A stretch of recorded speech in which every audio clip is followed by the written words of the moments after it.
A'udzu billahi minasyaitonir rajim. Bismillahirrahmanirrahim. Assalamualaikum warahmatullahi wabarakatuh. Innal hamdalillah nahmaduhu wa nasta'inu wa nastaghfiruh wa na'udzu billahi min syururi anfusina wa min sayyiati a'malina. May yahdihillahu fala mudhillalah wa may yudlil fala hadiyalah. Asyhadu an la ilaha illallah wahdahu la syarikalah wa asyhadu anna Muhammadan abduhu wa rasuluh. Allahumma shalli wa sallim wa barik ala hadzal nabiyil karim wa ala alihi wa sahbihi ajmain. Pembina komunitas Kita Pasti Tua Bang Rio yang saya hormati beserta pengurus-pengurusnya. Yang saya hormati juga beberapa komunitas yang ada di Pekanbaru ini. Alhamdulillah hadir pada malam hari ini. Lumayan rame lah. Kalau untuk kapasitas masjid kita ini cukup banyak udah ini. Dan mudah-mudahan kita semua senantiasa dirahmati oleh Allah. Amin ya rabbal alamin. Bersyukur kita kepada Allah dengan mengucapkan alhamdulillahirabbil alamin. Bersolawat kita kepada Rasulullah sallallahu alaihi wasallam dengan ucapan Allahumma shalli ala Muhammad wa ala alihi washabbihi wasallim. Kalau kita lihat di dalam surah Ar-Ra'd ayat 11, di situ dikatakan Allah, a'udzubillahi minasyaitonirrajim, innallaha la yughayyiru biqaumin hatta yughayyiru ma bi anfusihim. Sesungguhnya Allah tidak akan merubah nasib suatu kaum sebelum kaum itu merubah apa yang ada pada diri mereka sendiri. Jauh sebelum Dr. Kate Elmore menemukan tentang proses jadinya embrio, bukan Bang Rio, embrio. Itu Al-Quran sudah lebih dahulu mengungkapkannya. Nah, ini yang membuat Dr. Kate ini merasa bangga, dia bisa mendeskripsikan apa yang disampaikan Allah di dalam Al-Quran. Jadi apa kata beliau? Saya sangat bangga. Apa yang saya temukan sekarang ternyata Al-Quran sudah lebih dahulu menyampaikannya secara detail di dalam surat Al-Mu'minun. Nah, sampai dia katakan, saya ini orang yang tidak tahu agama, tetapi saya harus menyampaikan bahwa apa yang disampaikan Al-Quran itu benar. Nah, jadi dari sini kita kalau mau berubah, jadi semakin tinggi ilmu pengetahuan ini, Al-Quran selalu bisa mengikuti apa perkembangan zaman. Artinya kita jangan pernah meninggalkan Al-Quran. Nah, itu sebetulnya kalau kita mau maju mau apapun jangan pernah tinggalkan Al-Quran. Kadang kita ini kan terlalu cerdas menganggap bahwa yang membuat kita sukses itu karena kecerdasan kita, karena kita pintar, kemudian karena kita ini usahanya keras. Ternyata Islam mengatakan lain. Kalian kejar akhirat, kemewahan dunia akan tunduk kepada kalian. Nah, berarti kan itu yang harus kita kejar. Apapun yang kita lakukan, kita tujuannya adalah akhirat. Maka kemewahan dunia akan tunduk kepada kita. Jangan pernah membenci dunia. Jadi sampai ada kata-kata, jangan kalian suruh orang kaya berhenti mencintai dunia sementara kalian masih menginginkannya. Padahal kita ingin, tapi kita bilang juga jangan cinta dunia, jangan cinta dunia. Kita cintai dunia ini untuk bisa menjadi kendaraan kita menuju akhirat. Jadi jangan sampai kita tinggalkan pula, sibuk zikir, doa, zikir, sholat, zikir, terus gak ada mau usaha. Ini juga pernah terjadi di zaman Rasulullah SAW. Jadi Rasulullah pas keluar dari masjid jumpa ada pengemis. Apa kata Rasulullah kepada pengemis ini? Apa yang ada di rumah kamu? Yang ada di rumah cuma gentong air ya Rasulullah. Bawa gentong air itu kemari. Dibawanya lah gentong air itu. Dilelang oleh Rasulullah. Siapa yang mau beli gentong air ini? Berapa ya Rasulullah? Yang nawar paling tinggi. Rupanya ada sahabat menawar 4 dirham. 1 dirham 70.000, berarti harga 280.000 gentong ini terjual. Separuh dari uang itu 2 dirham dikasih Rasulullah kepada istri dan anaknya, separuh lagi dibelikan Rasulullah kapak dengan tali, disuruh kerja. Jadi rupanya Islam ini melarang mengemis, itu dilarang. Nah, ini kita lihat Rasulullah mengajarkan bahwa umat Islam itu tidak boleh berpangku tangan. Dia harus berusaha. Karena pernah habis sholat subuh berjamaah, ada sahabat yang langsung keluar dari masjid. Sampai yang tinggal itu gosip, sungguh rugi dia ya Rasulullah, badan kekar. Apalah salahnya duduk dulu berzikir. Ini dikejarkannya keluar. Maka kata Rasulullah, kalian tidak boleh berkata seperti itu. Apabila dia keluar untuk mencari nafkah, menghidupi istri dan anak-anaknya, keluarnya adalah jihad fisabilillah. Ternyata bisalah lebih besar orang yang usaha daripada orang yang duduk zikir. Kalau dia keluar dari masjid ini untuk mencari nafkah agar dia tidak minta-minta sama orang, itu juga jihad fisabilillah. Ini tiap hari bawa proposal aja kan, minta sini, jangan. Usah kita minta-minta. Masjid aja banyak jadi pengemis Pekanbaru nih, betul enggak? Kalau kita minta sumbangan sama jamaah enggak ada masalah. Tapi kalau sempat kita naruh tong di jalan minta, itu yang jadi masalah. Itu sama kan kita ngemis. Nah juga gitu juga nih, yang proposal ini jangan pula sampai apa pula, jangan jadi pengemis. Pokoknya kita jangan jadi pengemis.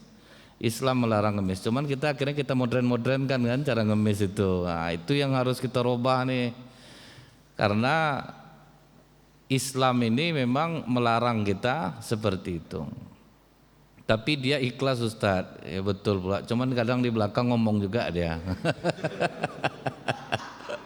Itu susah. Nah itu yang harus kita akali itu. Gimana supaya kita nggak minta-minta? Gimana supaya kita nggak minta-minta? Itu yang harus kita pikirkan sekarang ini. Nah kemudian itu membuktikan bahwa ternyata umat Islam ini dianjurkan untuk berusaha. Bahkan berusaha itu bisa lebih besar nilainya daripada orang yang duduk berzikir. Tetapi ingat, yang punya kelapangan maka berzikir jauh lebih baik. Nah, caranya bagaimana? Majukan dulu usaha kita. Kerjakan orang di situ, bisa kita bertenang-tenang jadinya ibadah. Nah itu sebetulnya niat yang bagus itu.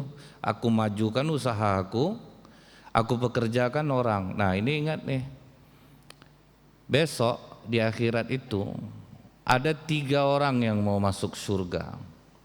1, orang berilmu, para ustadz, orang-orang yang mengajarkan agama, Al-Quran.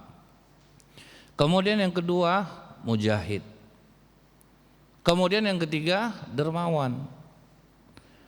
Pertama kata Allah, yang mujahid, yang alim, yang mujahid masukkan duluan.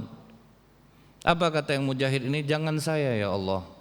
Kalau bukan karena para alim ulama, kami tidak akan tahu keutamaan berjihad fisabilillah. Dari mereka lah kami mendapat pengetahuan itu. Dahulukan ustadz-ustadz kami yang masuk. Nah, masuk ustadz. Apa kata Allah? Masuk kalian duluan. Kata para alim ulama ini, jangan kami ya Allah. Kalau bukan dermawan yang menolong dakwah kami tentu akan tidak tenang berdakwah. Karena yang nama dakwah ini pasti butuh dana. Pasti dia butuh dana. Kalau tidak ada para dermawan yang membantunya, bagaimana orang sampai ke pelosok-pelosok? Bagaimana orang mau bergerak? Nah jadi yang kita cari dermawan sebetulnya, jangan proposal yang kita masukkan. Cari dermawan, berdoa kita dapat orang yang yang betul-betul semangat di dalam hal pengajian-pengajian. Macam Masjid Nurul Yakin itu, ketua masjidnya memang bersemangat dengan pengajian. Ketua masjid kita ini memang bersemangat dengan pengajian. Nah kita doakan juga dapat orang yang semangat dengan pengajian. Jadi itu udah enak kita nanti itu. Jadi kita nggak perlu ngemis lagi, kita nggak perlu kita nyari-nyari lagi. Nah jadi akhirnya siapa yang dimasukkan duluan? Orang dermawan. Orang dermawan ini dimasukkan karena dia memiliki zikir yang paling tinggi yang tidak semua orang bisa. Apa zikir yang paling tinggi itu? Memberi kehidupan kepada orang lain. Jadi yang jadi pengusaha itu kejarlah jadi pengusaha itu. Satu orang aja kita beri kehidupan sama dengan kita menyelamatkan seluruh manusia. Itulah zikir paling tinggi. Saya tertarik seperti yang punya JNE Mu'alaf. Karyawannya udah berapa? 23.000. Masjid yang udah dibangun 99. Kan dahsyat kan? Dan orang dermawan itu dia sering lupa dengan apa yang diberinya. Dia tidak ingat. Nah itu ikhlasnya lebih tinggi. Kalau kita kan kita hitung kadang. Bulannya aku udah ngasih itu 500 kan. Jadi situ udahlah udah banyak nih bulan ini. Jadi gitu kita. Jadi makanya itu susahnya. Nah jadi inilah orang-orang dermawan. Dia punya karyawan, dia digunakan ketenangan dia tuh untuk mengejar akhirat. Nah itu yang terjadi di Mekah. Makanya kita jangan heran yang di saf pertama di Masjidil Haram itu orangnya pasti itu aja. Ada yang udah 37 tahun, ada yang udah 40 tahun di saf depan. Kenapa? Usahanya sudah ada yang menjalankannya, bukan dia lagi.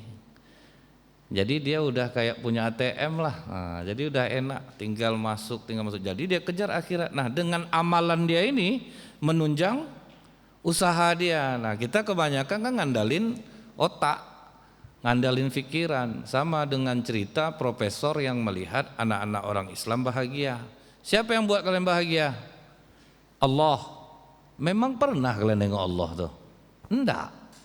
Pernah kalian memegang Allah itu? Enggak. Di dalam ilmu pengetahuan sesuatu yang tidak bisa dipegang, sesuatu yang tidak bisa dilihat tidak ada. Memang itu definisinya.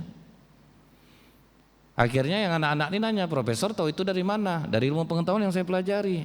Terus ilmu itu profesor simpan di mana? Di otak saya. Pernah enggak profesor nengok otak profesor? Enggak. Pernah enggak megang otaknya? Enggak. Berarti betul kata profesor.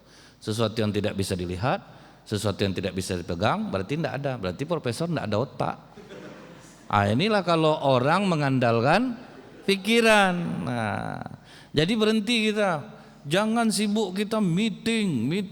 Buat apa usaha kita yang harus kita capai. Ini yang harus sulit kayak gitu. Dengan amalan itulah bisa untuk menaikkannya. Memang Allah yang ngasih rezeki itu. Nggak bisa dengan usaha kita. Contohnya lah Utsman bin Affan sampai hari ini uangnya kan abadi. Apa amalan Utsman bin Affan? Sedekah yang besar. Untuk perang Tabuk berapa dia nyumbang? Itu hampir udahlah kuda, kemudian peralatan perang, makan itu dia yang nanggung. Jadi memang kata Rasulullah, Utsman hartanya akan abadi, tidak akan ada yang membahayakannya selamanya. Bayangin Rasulullah cuma ngomong gini aja, siapa yang membeli sumur Raumah, sumur milik orang Yahudi, aku janjikan satu batang pohon di surga. Cuma satu batang pohon di surga dijanjikan. Langsung Utsman bilang, berlakukan untukku ya Rasulullah, juga untukmu Utsman. Kalau kita gitu kan, kalian nyumbang dapat satu pohon surga, yang lain lah bidadari kayak apa kayak. Tapi bagi sahabat tidak ada yang remeh di surga. Semua yang dijanjikan mereka semangat. Dibeli sama Utsman. Harganya fantastis. Sumur batu pakai tanah jelek. Ditawar Utsman berapa? 20.000 dirham.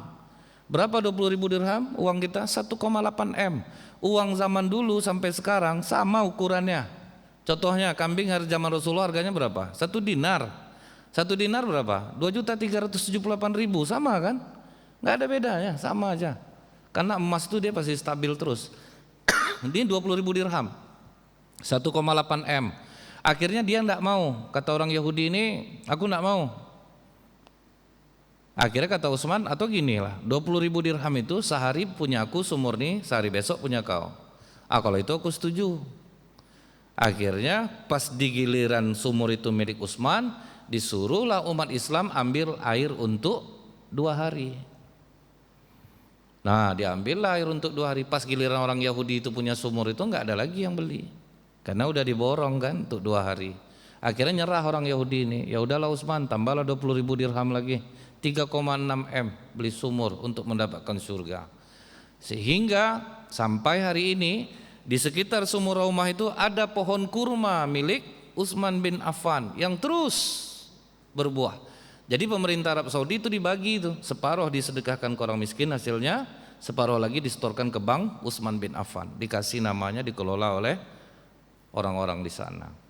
Nah sekarang uang Utsman itu dibangunkan hotel. Nah itulah dahsyatnya. Jadi kalau kita mau ibaratnya pengen kaya, yang udah memang dikasih Allah talent sebagai pengusaha, jalankanlah seperti ini.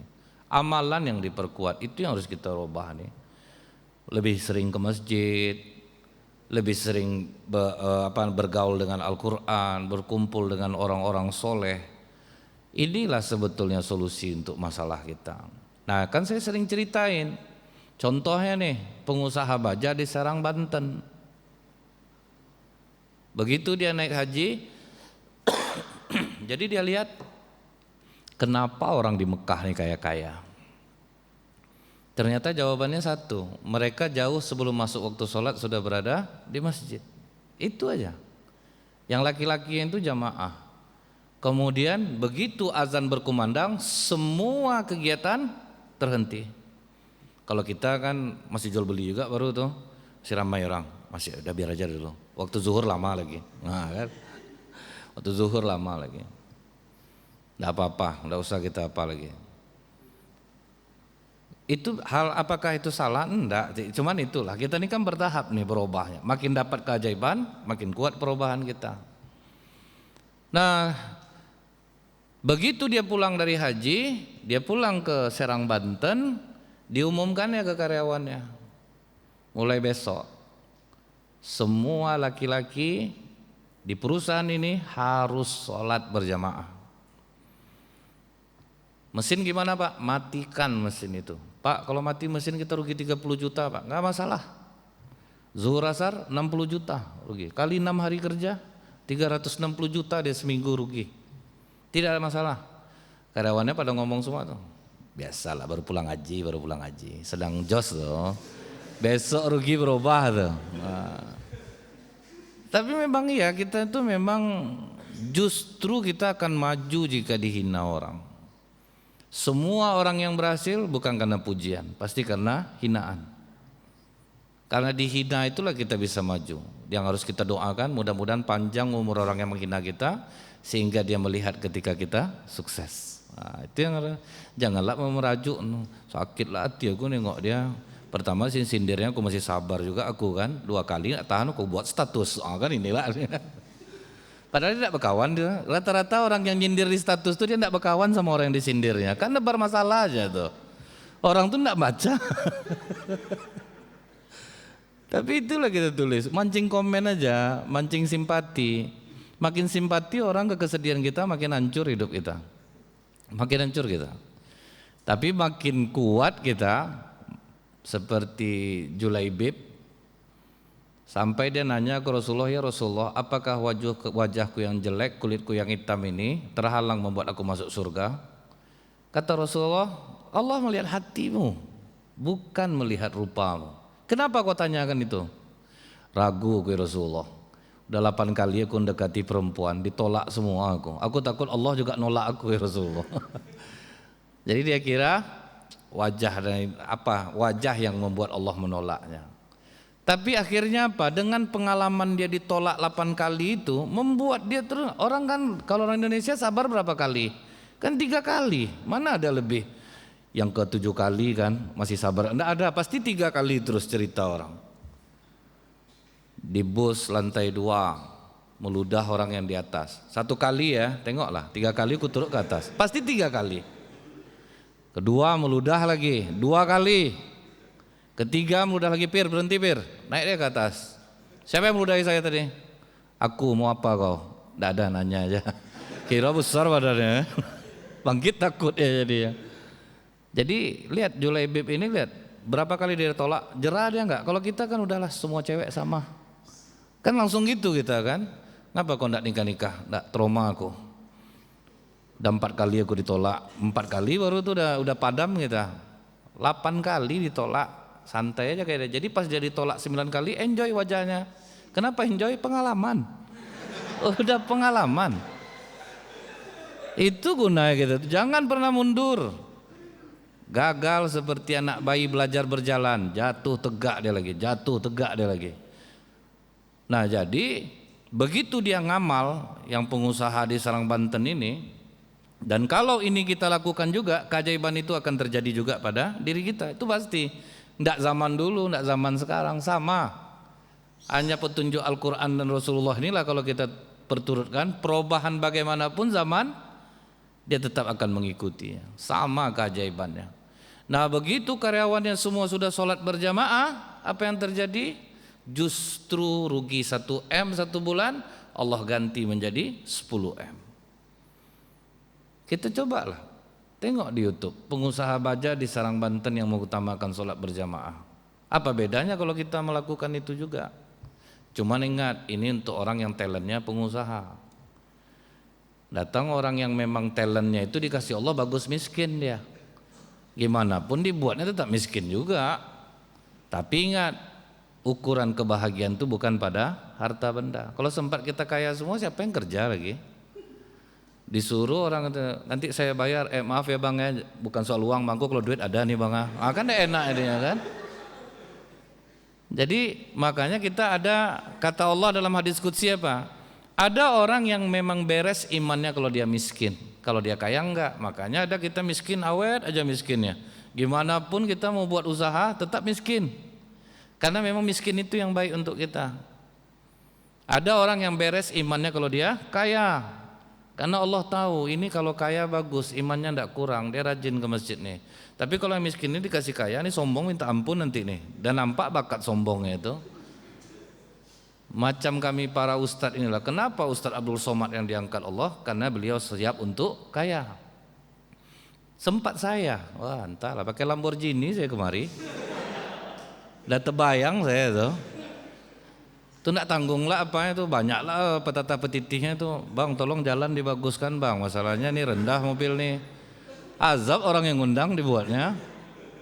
Saya bawa tim 25 orang, nah, itu macam-macam tugasnya. Yang ngawal di tiap pintu lebih pula lagi daripada presiden dikawal. Nah, jadi Allah tahu adalah Nazril ini dikasih biasa-biasa aja, lalu ini bahaya anak nampak ini.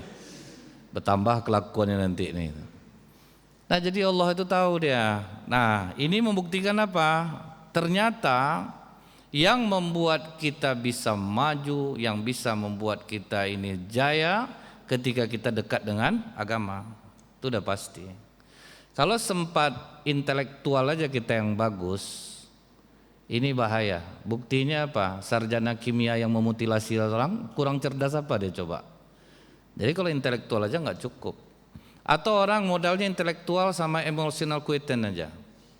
Intelektual bagus nih, emosionalnya bagus, dia pejuang, tapi akhirnya dia korupsi. Kan banyak yang seperti itu. Intelektual bagus, emosional bagus, cuman untuk supaya kawan-kawan aku bisa bekerja nih, aku ambil proyek ini, aku bagi-bagikan kawan aku. Kan salah jadinya emosionalnya. Ya? 7 menit, oke. Setelah itu, kalau misalnya kita ini intelektualnya bagus, emosionalnya bagus, spiritualnya bagus, ini baru jadi dia. Karena ketika spiritual bagus, intelektual sama emosional akan ngiring dia jadinya. Kita ikuti adab dalam Islam, akhlak dalam Islam ini supaya kita maju. Nah inilah yang dikatakan oleh Dr. Keith Elmore ketika beliau menjelaskan tentang embrio. Di situ dia katakan, ketika laki-laki terlepas spermanya ke perempuan, itu ada 10 sampai 150 juta sperma yang keluar. Jadi kita ini dipejuang semua ini. Yang berhasil keluar di dunia ini berarti orang yang ajaib. Orang-orang yang tidak kenal untuk mengalah. Karena ingat, ternyata sperma itu tidak ada yang berjalan mundur, dia terus ke depan. Dari 150 juta itu pun banyak yang gugur di jalan. Karena akhirnya antibodi perempuan ngomong, mak orang asing, oh dikeroyok. Jadi dari 150 itu yang lolos 10 juta. Nah 10 juta yang masuk, kadang ada yang ke kiri juga ada yang ke kanan. Nah kalau salah masuk ya gagal, udah begitu berat perjuangan selama 6 hari, sementara dia ukurannya kecil-kecil, 6 hari itu udah sama berapa juta tahun sama dia. Nah begitu sampai rupanya perempuan belum siap sel telurnya, ya udah mati, dia cuma tahanannya 6 hari. Dari 10 juta itu hanya 1 yang membuahi. Nah itulah kita jadi ini, inilah pemenang kita nih. Jadi kita ini tidak ada konsep gagal sebetulnya. Nah itu yang disalutkan oleh Dr. Kate ini. Ternyata setiap saya mendengar ada bayi lahir, saya bangga. Ini orang yang ajaib, dia pemenangnya, maka dia bisa keluar. Nggak taunya begitu kita jadi pemenang, lemah kita minta ampun lagi. Jadi sementara kita udah berjuang begitu keras, lolos kita, keluar kita dari dunia ini. Masa udah keluar malah jadi kalah. Nah yang menyebabkan kita kalah apa? Ketika kita jauh dari agama. Kita misalnya gini nih, udah tahu kita jodoh aku ini udah ada, udah ditentukan Allah. Apa yang harus kupersiapkan untuk aku bisa dapat istri yang baik, yang soleha? Aku mesti baik dulu. Kan harus kita berubah dulu. Udah baik kita tutur kata terjaga, nggak boleh kasar sama istri, kita harus tanggung jawab. Istri itu tulang rusuk, jangan jadikan tulang punggung. Ini kan terbalik kadang-kadang kan, diolahnya perempuan nih tahu dia adalah tuh. Bisa bang minta tolong, nyonda ndak ada doa, itulah gaya itu. Ya udahlah biar nanti adik belikan, maka ndak usah lah baca pacaran tuh lagi. Jauh kita dari agama, akhirnya apa? Karena kita membelakangi Allah, akhirnya kita stres kita pasti berat. Lain orang yang halal bertengkar dengan orang yang pacaran bertengkar tuh lebih parah yang pacaran bertengkar ya. Karena dia tidak halal, setan ikut di situ. Makanya ada yang berantem di jalan, ada merajuk, cepatlah naik, di jalan kan. Aku enggak mau kata perempuannya. Akhirnya jalan, enggak ada otak kau ya, kau tinggalkan aku, akan serba salah jadinya. Kalau orang berumah tangga enggak akan bertengkar seperti itu, enggak akan bertengkar karena halal. Tapi kalau kita pacaran setan tuh ikut, tinggalkan aja lah bang. Nah, jadi ini kalau mau maju jangan tinggalkan agama ini. Kalau mau berubah, yang kita rubah adalah ketakwaan kita kepada Allah. Nah sampai di sini. Apalagi Bang Rio? Oh baik. Waktu Isya jam berapa? Oh 2 menit lagi. Baik, kita tutup dengan doa. Na'udzubillahi samil alim minasyaitonir rajim. Bismillahirrahmanirrahim. Alhamdulillahi hamdan yuwafi ni'amahu wa yukafi'u mazidah. Ya Rabbana lakal hamdu kama yanbaghi li jalali wajhikal karim wa azimi sultanik. Allahumma salli ala Muhammad wa ala ali wa sahbihi wa sallim. Ya Allah, ampunilah segala dosa-dosa kami yang membuat turunnya azab. Ya Allah, ampunilah segala dosa-dosa kami yang membuat doa kami tertolak. Ya Allah, ampunilah dosa kedua orang tua kami. Banyak salah silap kami kepada orang tua kami, baik yang kami sengaja ataupun yang tidak sengaja. Ya Allah, jadikanlah perkumpulan kami di malam ini perkumpulan yang Kau berkahi. Ridhoilah langkah komunitas-komunitas yang ada di Pekanbaru ini ya Allah, untuk istiqomah berada di jalan-Mu, untuk menyampaikan syiar-Mu. Mudah-mudahan komunitas yang mengadakan pada malam hari ini, yaitu komunitas kita pasti tua ini, menjadi pengingat bagi kami, karena kadang kami lengah, kadang kami lalai, dan dengan nama ini kami bisa mengingat bahwa suatu saat kami akan melemah dan kami akan mati baik tua ataupun muda. Rabbana atina fid dunya hasanah wa fil akhirati hasanah wa qina adzabannar. Wa sallallahu ala sayyidina Muhammadin walhamdulillahi rabbil alamin. Assalamualaikum warahmatullahi wabarakatuh.